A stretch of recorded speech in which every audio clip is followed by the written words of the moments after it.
Bonjour les amis, comme on vous le dit toujours, il ne faut, je le dis toujours sur ma chaîne, ok? Si vous ne voyez pas quelque chose, ça veut dire que si vous n'êtes pas capable de mesurer, de vérifier, de confirmer une information, ne vous y lancez pas, ok? Ne suivez pas les gens comme des moutons, ok? Que ce soit au niveau de la religion. Il y a ce qu'on appelle chez les Anglo, il y a ce qu'on appelle les bias, ça veut dire les préjugés. Et chez les anglo-saxons, ils ont identifié 4 types de bias. Et je vais citer un seul type. Ce qu'on appelle back-wagon. Ils appellent ça le back-wagon bias, ok? Back-wagon bias, c'est quoi? Back-wagon, ça veut dire que le fait de suivre quelqu'un. Ok, back-wagon bias c'est quoi? Back-wagon bias c'est un peu comme l'exemple précis de back-wagon bias, c'est la religion. Ok, les enfants naissent, les jeunes grandissent et ils suivent la religion de leurs parents, ils suivent la culture de leurs parents, ils suivent tout ce qui s'est passé avant, ils suivent seulement parce que certaines personnes faisaient avant. Et à certains moments, personne ne recule pour se poser des questions. Pourquoi on fait certaines choses d'une certaine manière? Parce que du moment où vous posez des questions, pourquoi on fait certaines choses de certaines manières, est-ce qu'il y a une façon d'améliorer la façon de faire? C'est là où la sagesse commence à naître. Ok, c'est là que vous détectez ce que c'est le faux, l'arnaque, et c'est ça qui facilite la créativité de l'humain. Ok, ce qui se passe au niveau des cryptos actifs, c'est que il y a des personnes qui s'y lancent et qui suivent la meute parce que certains ici se sont fait de l'argent parce que certains pensent qu'ils connaissent mieux que d'autres. Non, c'est pas le cas, les gars. La sagesse, vous l'avez vous-même. Vous l'avez vous-même. La créativité, vous l'avez vous-même. L'étoile, Dieu vous l'a donnée.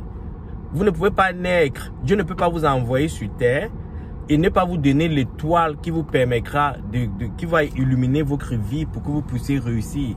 Nous avons tous cette étoile-là. Mais ce qui se passe, c'est que 95% de nous là, nous n'exploitons pas cette étoile-là. Nous la donnons aux autres pour qu'ils s'enrichissent davantage. C'est pour ça que vous travaillez pour les autres. Ok? Quand ils dorment, vous travaillez pour eux. Ils s'enrichissent avec votre étoile.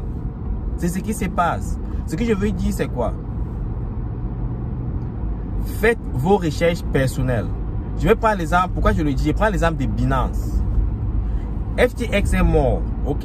Et nous, personnellement, nous qui sommes entrés dans les crypto-monnaies un peu plus tôt, il y a au Canada ce qu'on appelle Quadriga. C'était en 2015-2016. C'était une plateforme très répandue au Canada. C'est ça que les gens utilisaient. Les gars ont disparu avec les sous des gens. Après, il y a eu, avant ça, il y avait Mangos. Je n'ai pas connu Mangos parce que c'était le 2010-2011.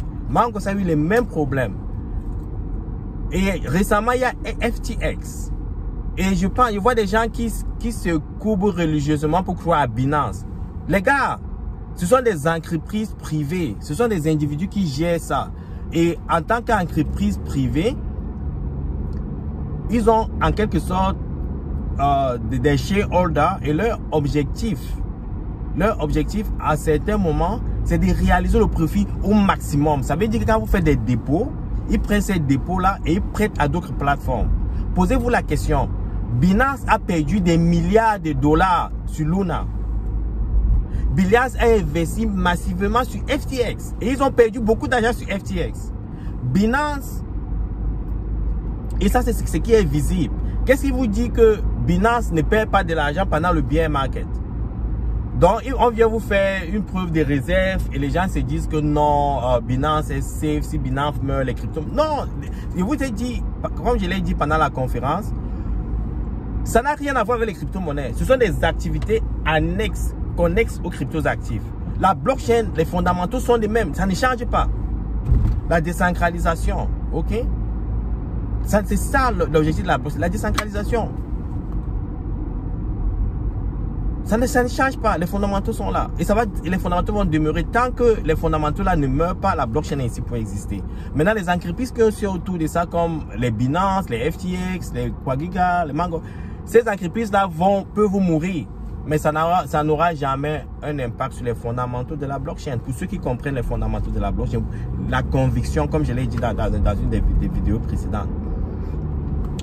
Ceci dit, ne laissez jamais vos cryptos actifs sur les échanges, quel que soit Binance, KuCoin, Kraken. Ne laissez jamais, les gars. Ce sont des entreprises qui peuvent mourir.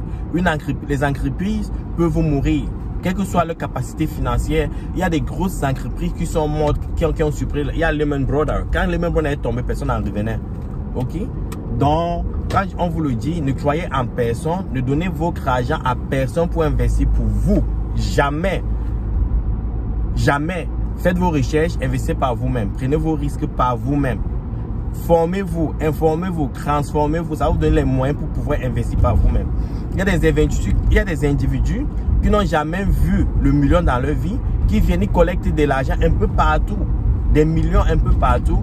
Ils vont maintenant, ils prennent cet argent, ça les rend fous, ils perdent de l'argent, vous dites qu'on vous êtes fait arnaquer. Formez-vous, c'est ça qui est le plus important. Formez-vous, après votre formation, transformez-vous. La transformation, c'est au niveau du mindset. Quand vous êtes transformé au niveau du mindset, vous dites, les gars, cette étoile-là va briller. Ok? Donc, si vous avez vos sous sur Binance, si vous avez vos sous sur n'importe quel échange, mettez ça dans les cold wallets. Si vous faites vos transactions sur ces échanges-là, achetez. Mais quand vous avez vos positions de conviction, vous n'avez pas besoin d'être dans les échanges tous les jours. Je ne sais pas la dernière fois que j'étais dans un échange. Je ne sais plus. Depuis le bien market, nous ne sommes plus dans les échanges. De temps en temps, on utilise les échanges. Le salarié affranchi utilise les échanges décentralisés. Uniswap, BIMSwap pour faire nos transactions. Rarement, souvent on se retrouve dans KuCoin parce qu'il y a certaines crypto-monnaies qui sont difficiles à acheter sur ces échanges décentralisés. Là, on peut aller sur KuCoin, on fait des échanges et on sort et on met dans le cold wallet. J'insiste, les gars. Quand vous n'êtes pas encore fait mort, quand vous allez vous faire mort, vous sentirez ça. Donc faites très attention. Bonne journée.